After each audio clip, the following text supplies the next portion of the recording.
ধরে রান্না করে আমরা খাবো।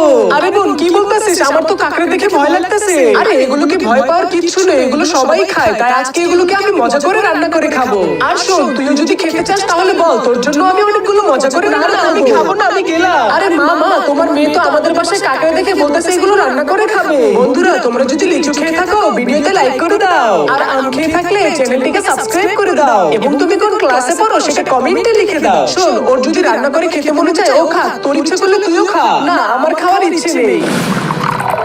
আজকে এই কাঁকড়াগুলোকে মজা করে রান্না করব, তাই এগুলোকে সবার আগে প্রথমে ভালো করে পানিতে ধুয়ে নিচ্ছি এবং কাঁকড়াটা সুস্বাদু হওয়ার জন্য পাঁচমিশালি মশলার সাথে মিশিয়ে নিচ্ছি। তারপরে এই কাঁকড়াগুলোর উপরে পানি এবং আটা মিক্স করে নিয়েছি। এখন এই কাঁকড়াগুলোকে একটু একটু করে তেলে ভেজে নিতে হবে।